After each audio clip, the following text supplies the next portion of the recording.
and opinions of the hosts and guests do not reflect those of the station.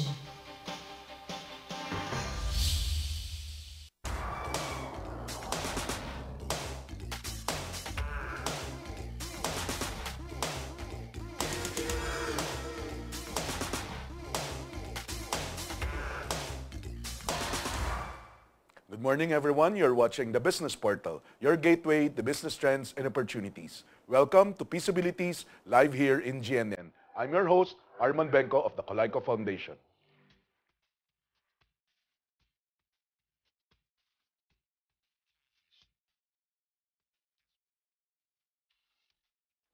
This is the show that discusses your ability to earn and manage your peso and the possibilities of making that same peso work for you, your piso-abilities. Our topic for this week is all about personal branding.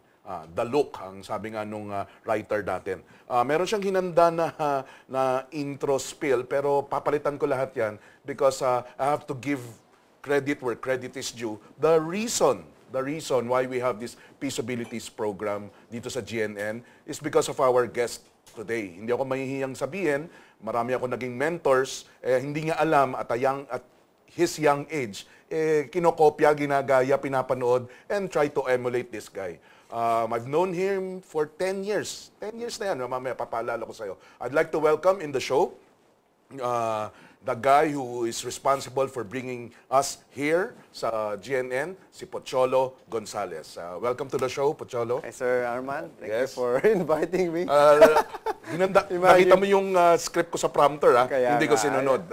I just good. want to say yung kung ano talaga yung totoo. Kaya ho kami nandito dahil noong 4 years ago, sir. 4 years ago. Kasi ako yung producer ni Lloyd Luna. No? Yes. In-invite ko kayo and then sabi ko, I think Peaceabilities bagay dito sa GNN. And yun nga. At ginapang mo doon sa GNN, sa station manager. And we'd like to say on air that we really appreciate and our gratitude to Pocholo Gonzales. Siya nagtulak sa amin at tinulak kami dito sa GNN. For our viewers, send your question or opinion to 0917-853-7333. Please indicate your name and location so we can properly acknowledge you. Ang topic natin ngayon, personal branding. Personal, parang personal finance, para sa ating sarili. So, para makilala, dahil medyo kilala ko na to si Pocholo. 10 years ago yun, naalala mo, nandun kami sa unang opisina namin, bumisita. Kayong isang batalyon ng mga kabataan. Sila Bishop. Sila Bishop. Isang batalyon ng kabataan. Tinagpo kami ni Mr. Colayco. And we haven't really been that close but never been apart, di ba? Lagi tayong nagkikita in the speaking circuit. So, pero for the benefit of our audience, Pocholo, Cholo, I'll call you Cholo na lang. A little background para naman na makapag-relate sila na bakit sinabing ginagaya to daw to ni Mr. Benko. Kinuha ka pang voice coach ni Mr. Colayco, naalala mo nun? Kasi yung problem ni Mr. Colayco, pagtapos ng tatlong sentence, nawawala na. Oo nga pala tapos bigla na lang. Pahina na lang pahina. Nawawala na. Kakainin niya na. So, I teach him how to use his voice properly. Well, basically, I'm also known as the voice master of the Philippines. Okay. Kasi I created the very first voice acting school sa Pilipinas. Voice acting school. I have been with the industry since 1996. I did a lot of Anong industry to, Cholo? Voice acting industry. I used to be one of the youngest broadcaster in town sa DZMM, sa ABS-CBN. Tapos, I was 16 years old then when I have my own radio show with Joey Galvez and May Valles. 16 years old? Yeah. And ako rin po yung nagdidirect, ako rin yung nagsusulat, ako halos lahat Ano ba yung voice acting industry? Ano okay. We are also known as the voice of God, no? Yun yung, totoo. Bakit? We are the one telling you what to buy, what to eat, what to do. Just imagine a radio or a TV without a voice. Pag sinabi mong toothpaste, ano yung una ng maisip mo? O, di ba? Sino yung nagsabi nun? Nanay mo? Hindi. Yun ang panood mo. May nagsabing, Colgate, #1 brand recommended by dentist. Siya yung nagsabi. So, just imagine, kung nakikinig ka ng radyo, walang nagsasabi sa, di ba, boring? Or yung telephone na lang, wala nagsabing, the subscriber cannot be reached. That's how important voiceover is. And imagine mo kung yung pinapanood mong telenovela na sikat. For example, yung ginawa kong Meteor Garden, Ang director nun, si Mr. Danny Mandia. Ako yung nagboses sa tatay ni Sanchay. So, imagine mo kung wala yung boses nung na Tagalog, di Chinese yun. Sino manonood nun? Kahit anong ganda nung palabas, hindi mo maintindihan eh. And right now, the trending is localization. There's a lot of mga telenovelas na, meron nga telenovela channel na tinatagalog. It's because in the world, we are the only one in Southeast Asia, especially in Asia, that is speaking in English aside from Singapore. But the problem with Singapore, they have this Singa English, di ba? Singapore English. Singlish. So, actually in the world, no, aside from America and UK, we are one of the best English speaker. Kasi as we know, we were colonized by the Americans for 40 years. And that's why Philippines is now the #1 call center sa industry sa buong mundo. Naunahan na natin ang India. Sabi ko nga, na-imagine mo na ba kung nasa China ang call center? Hello, good morning. You're calling from call center. O kaya yung sa Japan, hello, good morning. Sa India daw, kasi hindi nila halos maintindihan. Hello, I don't understand what you're talking about. Yung accent nila. And the Filipinos are really good in imitating accents because language is imitation. Language is imitation. Yeah. Just imagine, kahit ikaw, sir, lumaki ka sa Amerika, you will have an American accent. Even Americans na, kahit pure American na, both parents are Americans. Pag lumaki sa Pilipinas yan, Tagalog yan. Wala siyang choice. Pati punto. Hindi yan magkakaroon ng American accent because it's imitation. So, bakit ka napunta dyan? Mula nung pagkabata ba, imitator ka na? Kopyador ka ba sa klase? Ba't mahilig ka kumopya? That's a good question. Bukod sa nangongopya ako, sir, aminado ako. Sabi ko nga, hindi naman masamang mangopya. Manggaya. Wag lang mangopya. Alright. Anyway, bata pa ako, wala kaming TV, sir. At yung aking means of entertainment is radio drama. Saan ka ba? Sa Bataan, sir. Sa Mariveles, Bataan. And during that time, we don't have a TV. So, nakikinig ako Hindi gabi-gabi. totoo to, ha? Hindi to Totoo drama yan, sir. ha? So, yung may paborito akong programa, yung Gabi ng Lagim, ginagaya ko yan. Isang gabi ng lagim. Si Utoy at si Lolo Tasyo ay naligaw sa kagubatan. Lolo Tasyo, ang dilim na. Naku kasi Apo, ikaw laro ka ng laro dyan. Ayan tuloy, ginabi na tayo. Naku Apo, may monster sa likod mo. Umanda kayo sa akin! So, yan, ginagaya ko. So, yung imagination ko sobrang naglalaro. And unknowingly, I'm developing my voice acting skills when I was young. As early as 7 years old, I can do many voices na. Hindi ko alam na voice acting yun. Basta natutuwa lang. And I'm using it sa school. So yung mga teachers ko, pag nagre-report ako, iba-iba boses ko, tuwa sila. And I saw that, sabi ko, there's something in voice acting na hindi usual sa ibang tao. Sabi ko, wow, there's something in this na I can use while I'm like studying. Kasi I'm making a difference, no? So parang sabi ko, wow, kakaiba. Kasi ako lang ang pwedeng humawak ng mikropono nung bata ako. So, nagkaroon ka ng confidence kasi sa kabataan, kulang na kulang yan. Pag isa matalino, maraming ganyan. Utak, pero sabi ko nga, the problem with our, yung ating educational system, we are not taught how to read properly. We just taught how to read. Okay ba yun? Read, silently. Di ba sabi ng teacher, class, read silently. Ano yung hindi na di-develop doon? Yung vocal skills natin, yung speaking skills. Kasi we need to use it para mas ma-develop yung vocal skills natin, yung lalo-lalo na yung speech. Kasi ang galing ka nga magbasa, bulol ko naman. Kasi yung iba nga may lisp. Parang, yummy, sarap. Astig. So, yun ba ang kinuha mong discipline sa college? Okay, elementary, high school, gaya ka ng gaya. You're enjoying being different. My dad wants me to become a lawyer, actually, an engineer. And na-realize ko, medyo bobo ako sa math, sir. Nahihilo ko pag nakakita ako ng number. And number 1 ako sa listahan, sir, ng noisy. So, mga 100 points ako lagi. Sabi ko, well, talagang pinapatayo ako sa harap. Sabi ko, well, I think this is an advantage. So, I took it as an advantage rather than disadvantage. Kasi nga, madaldal ako. So, I use it simula't simula. So, in college, I took up speech communication and theater arts. So, sa UP Diliman, at age of 16. Instead, sabi ko nga, why should I wait until I graduate if I can do what I love now? So I don't just follow my dreams. I don't chase my dream. I lead it. Inunahan ko na yung dream ko bago pa siya dumating. So it's possible. So by then, I bested more than 10,000 other participants sa isang voice acting competition nga sa kabilang stasyon. And that's where my career started. So at very young age, I became a reporter, I became a broadcaster. And by the time I graduate, nag-retire na ako. Napupunta ako dun sa, sabihin ko na with all, hindi naman ma-mind siguro yung GNN, sa DZRH. Tapos nakapunta ako dun sa, kung saan sila na... radio drama. Yung radio drama. Booth. So yung, kilala mo yun, kilala kayo eh. Matandang-matanda siya. Lumalabas siya dati sa TV. Ngayon, active pa rin siya. Ano yan? Babae. Luz Fernandez. Luz Fernandez. Tsaka si Eloisa Cruz Canlas. Si Lola Celo. Inabot mo pa yun? Mentor ko yan. I had a chance to... Ako yung pinakabata nga eh. Imagine niyo kalinyahan ko yan. Kaya ko silang sabayan. Ang gagaling nila dun sa pag-after Lalo na yung mga... Ay, anong ginagawa mo dyan, bata ka? Sandali lang po, lolo. Gagayahin mo sila. Anong difference mo kay Willie? Okay. That's a good question. Hindi Willie Rebilla. Willie Nepomuceno.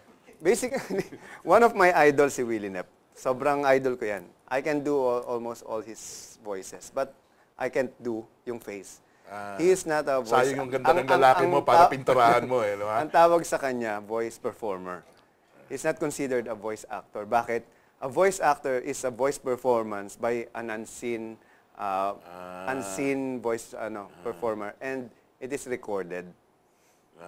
So siya, parang teatro. Nakikita po kasi siya eh. Dapat hindi.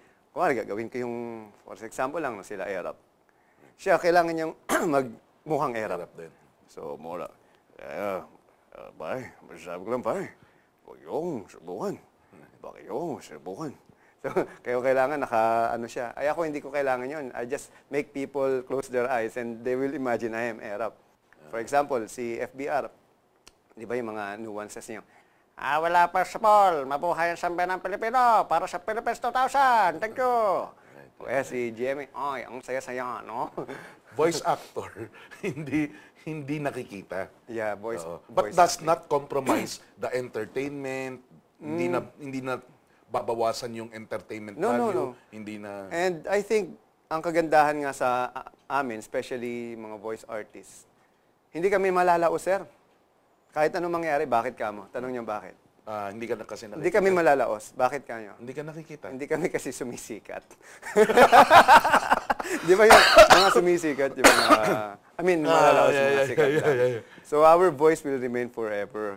Marami na akong ginawa. For example, hindi ka lalaos, ha? Can you imagine this commercial, yung puppet? Ako yung puppet doon, sir. Yung, Tabi, bibo. Bagong bibo? Anong sikreto ng bagong bibo? Tikman mo. Paano? Papit ako eh. Imagine mo sa akin ang gagaling yung that voice. And you know what, sir? Ang kagandahan, I created my company, Creative Voices Productions, in 2005 because I believe that Philippines has a very good opportunity, tsaka maganda yung yung possibility na maging center of voice-over excellence in Asia. Since call center nga ay number 1 sa Philippines. And in 2000... Marunong mag-English. Yeah. At least good grammar na English. Paano yung mga punto? That's called accent. Accent. Madaling matutuhan yan, sir. Anyway, I went to Hong Kong and Japan to present the voices of our fellow Filipino. And so far, we have produced a lot of computer games and animation. Yes, sir. Yung one of my biggest client is Sega. Sega. Yung mga round 1, fight! Yung mga Pilipino po yan. And may upcoming kami yung gumawa ng mga Ghost, Operation Ghost, Golden Gun, Harley Davidson, and yung upcoming yung Transformer. Alam mo yung my researcher and try to do a background check, may competitor ka ba dyan? Kasi parang ikaw lang yung merong organized structure. I can say creative. I don't have, sir. Kasi wala. first of all, I'm not just a recording studio. And all of them are recording studios. Kumbaga, puro lang sila stage, but there's no school. Oo nga, yun. So, kumbaga, sila yung mga malalaking kumpanya, PLDT, o kung ano man company yan. I am UP, I'm also LaSalle, and I'm also the Ateneo. So, saan sila kukuha ngayon ng artist? And that's the reason why I revolutionized the voice acting industry in the Philippines because, first of all, I want to promote voice acting as an art form, not just a career or a way to earn or just a bread and butter. Because I believe if you love what you're doing, money will follow. Money will come in. So, at very young age, I realized that this is my craft, this is my core competency. And that's why when internet came, I created the very first voice acting website in the Philippines, which is creativevoices.com. If you will try to Google voice talent, I am #1 sa Philippines. And in the world, I am #4. Providing voice talents. #4. Because sa'yo nag-aaral. Yes, sir. Aside from that, pag sinulat mo kasi voice talent, there's 195 million hits. I'm #4, imagine it, sa Google. And in the Philippines, I'm the only one. Right. So parang na-realize ko, oh, there's a very big opportunity for me to help, not just to earn. No? Right. And right now, one of my... Bakit naman kailangan pumasok sa isang voice school ang isang individual? Ganito lang yan, sir. How can you be a doctor if you don't study? I want to professionalize the craft. So you can ask the veterans, they cannot explain it. So I can explain. There's science Point to by this, point. Cholo. It is a science. Hindi And to it's yung, lakihan mo lang, sir, yung... Kasi kunin mo dito. Sabi. there is a science. It is a science and an art. Both. For example, you have a natural, very good baritone voice. But if I ask you to create a child's voice, kaya mong gawin, sir? Hindi. You can. Huh? I'll teach you how. Yan yung tinuturo ko. And may pitch kasi tayo, that's what you call yung standard pitch natin. And low pitch and high pitch, di ba? Kasi there's a high pitch and falsetto. Yung from lowest, yung oh, yung mga singers, ganun din yung principle. But in voice acting, for example, I'll change my voice now. So I will sound like FBR. Di ba? O kaya, ako, sino ni Aquino, tama po. So, may mga intonations kasi siya na you can imitate. But then again, it is being learned how to use it. For example, if I will do Adolphe, di ba yung Shasha, si Dolphy. So, meron akong ginagaya sa kanya and yung I make my voice lower, pitch character. So, hindi lang to tempo. natsambahan yung boses. There is just like any science na Yes, sir. inaaral, pinapractice. Kanta rin siya rin. Parang you can say na sinani mo siya sa singing. But there's acting on it. Di ba? Kahit naman sa pagkanta, there's acting. Doon pa rin tayo sa voice acting industry. Sino bang gumagamit ng mga voice talent? Commercial, sabi mo kasi kanina. Anything na multimedia, sir. From AVP, messages on hold, voicemail systems, websites, computer games, animation. Parang ang dami, no? Parang Sir, lahat. Kahit GNN, kung walang boses to, ewan ko lang kung may manood dito. Di ba? This is GNN. Dati ako yung gumagawa ng plug nila dito, yung mga voiceover.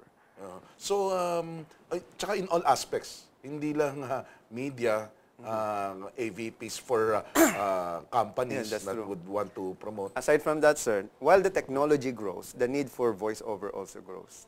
Ibig sabihin, What do you mean? For example, yung gaming mo, no? Laro ka ng game na walang tunog. Yung Angry Birds, walang yung walang ganong sound. Wala, So, it's gonna be boring. boring. Parang naglalaro ka lang, walang dating. Right. You started it very young, at age 16. Yes, probably para kang feeling mo noon naglalaro lang. Yes, sir. Pero habang tumatanda tayo and your world is expanding, your horizons are widening, before the show, kinukwento mo yung nanggaling ka na ng Amerika, Yes, umiikot sir. sa iba't ibang, hindi lang dito sa Pilipinas, hindi lang sa iba't ibang probinsya, pati sa iba't ibang mundo. The internet world has made you known. Yes, sir. Punta tayo sa topic na branding. Ano, sino, bakit merong Pocholo and the Creative Voices? Pagbigyan kita ng 30 seconds or 1 minute to think about the questions while we pause for a short break. Please send your question or opinion to 0917-853-73 Please indicate your name and location. Peaceabilities will be back. Enjoy, sir.